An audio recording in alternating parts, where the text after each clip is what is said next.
The final whistle of a heck of a game. I mean, goodness me. The players have poured everything into that. Wrexham open up a 5-point gap at the top of the table over Cardiff, whose game was called off.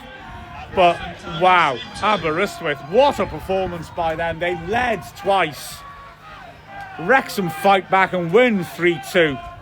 But all the way through Aberystwyth, and at the end, having been forced to defend for much of the second half, showed terrific heart to then rouse themselves, throw Libby Isaac up front at the end and ask questions of us. I mean, fair play. That was a spectacle. That was fair play to them. Yeah, and for me, I would love a game to be like this every week, as long as we still win, obviously, but always. But for a game to be like that competitive, that's what this for me is a real football match. It's more entertaining to watch. Might be a little bit more tense and nervous as a Wrexham fan, but I'm worried for the future of Welsh football, where teams like Wrexham, Cardiff, maybe even Swansea, if they get their act together, the gap getting too big. You want the Adron Premier as a whole to be really competitive, and this today shown a team at the top and team in the bottom half of the table, really close competitive game, and it was an entertaining game to watch. Oh my gosh, wasn't it just? It was nice to see some of the Aberystwyth players coming off with smiles on their faces, because although they've lost, they should know that, Lucy, they've put in a proper performance there and asked questions of a high quality side. Absolutely, they should be incredibly proud of their performance, and like we said throughout, I've been really impressed with them and how they've been set up by their new managers and how they play. But equally as well, in quite a few games we've always talked about, because we're so close to the both benches, when there's positive behaviours, maybe not always positive behaviours, and the Aber manager has been so positive throughout with his players and really encouraging, and I think testament to them as well in terms of how they set up this game. Also, we did wonder whether the Aber players would start to tire, and actually they didn't. Maybe they didn't press as much from the front like they did at the start, but they didn't tire, and they absolutely did not give up. They like we said, there were two key moments for them towards the end where they could have been 4-3 up. Equally, Wrexham had our chances. So full credit, but equally credit to Wrexham, because when you get into territory that they're not quite as used to this season, such as against Swansea last week and then today, testament that heads didn't go down, we stayed positive, we stayed together as a team, and we had that confidence in ourselves that we were going to come through. Yeah, and I don't think Jenny and the coaching staff are going to be super pleased with what happened today, but like Lucy said, you've got to give them credit for keeping their composure and getting, doing the nitty-gritty stuff, and they needed to do that today. Obviously, they'll want things to change for next week, the repeat fixture, but for me, I'm a massive supporter of women's football and Welsh women's football in particular, and this is the sort of standard of a game that's happening week in, week out all over the league. I'm all for it, as long as Wrexham still win. Yeah, absolutely. Your mic is just acting up a little bit, Del, so you can use mine in a moment. But just to go through the actual goals of the game, Wrexham started early on. Great goal by Rosie Hughes, ripping it across the steel and inside the left post. Is a brilliant finish. But then, of course, Aberystwyth came back with a controversial equaliser after Jenkins had gone off the pitch with a head injury, was allowed to come back on when the ball was right next to her. Josie Smith didn't know she was there. She nipped in and scored a brilliant goal from distance. We've had a long debate about that. My take is I think the officials are probably right, but it's a bad rule. But yeah, Wrexham then records further. Jenkins finishing again from close range.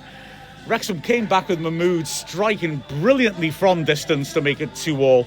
And in the second half, Hughes with another fine goal, taking down a Cara Jones cross. The two players who were brought back into the team, and she prodded it beautifully home. Sophie Steele made a string of great saves, but Craven had to make a couple of good stops, not least a tremendous stop with her foot to stop a one-on-one.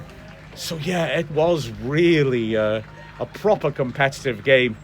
And well, Del, I mean, it sets up next weekend beautifully, doesn't it?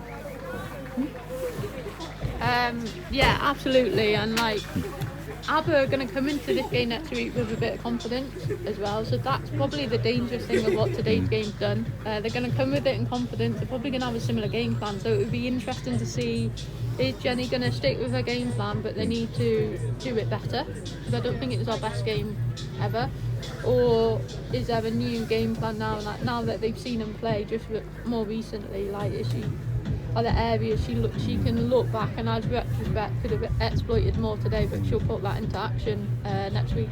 Yeah, it's brilliant, Lucy, isn't it? Cat and mouse. But if we played each other once, Aberystwyth have set themselves up beautifully. Do we, as they'll say, you double down, or do you react to them? Do they change their plan?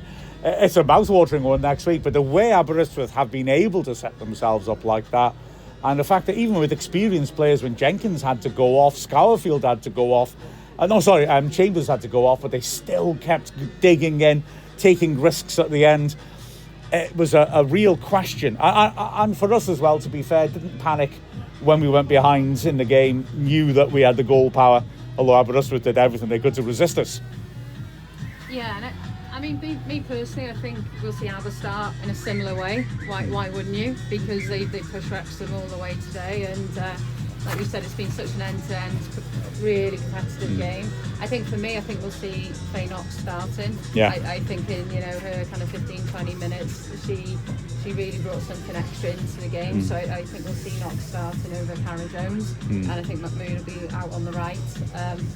I think this week, for me, it's a lot around Barker in particular. Has so many chances. It feels at the moment like she's quite a streaky player. She's scoring a lot. Then if she misses a couple, then as soon as she's got a goal back, she's back in, and the floodgates are going to open. So I think this week it could be a bit of an arm round Katie Barker a bit, and just say, come on, look, you're in good form. And once she's got one again, I think the worry would be more if we weren't scoring at all. Rosie is playing well, like we said, and gave a really good account of herself today. So I think for me that might be the only change we see is Faye Knox. Faye Knox coming into the midfield.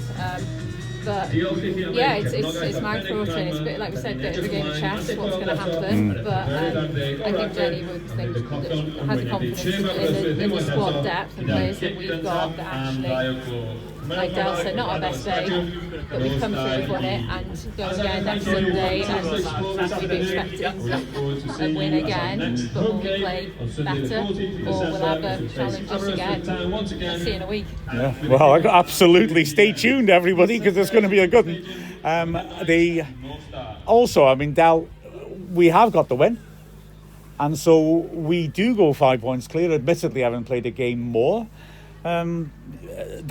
that does mean something, doesn't it? Especially with Cardiff coming up next in the league. Yeah, absolutely. And I know we've got a game in hand now, but seeing that 5 point difference psychologically will be having an effect on us looking down at Cardiff again. So it's always nice. But also Cardiff, when was the last time they were 5 points behind someone? Yeah, exactly. 1845, I reckon. Yeah, so massive, going to be massive testament to their character now. Let's see what they do. Yeah. But also, can we keep on top? Can we keep our cool, keep our composure throughout the game going through rest of the season to keep that that gap, or are Cardiff going to up their game again? We'll see. I think it's going to be super interesting all the way to the last day of the season, if I'm being honest. And then you know what, I'm all here for it, and I think I'm really excited to see it. No, it is absolutely gripping, isn't it? This league battle, but I mean, we don't know yet. They haven't given a date for rearranging the Cardiff-Britain Ferry game. I mean, in terms of weekends, there's very little to play with. It's a short break.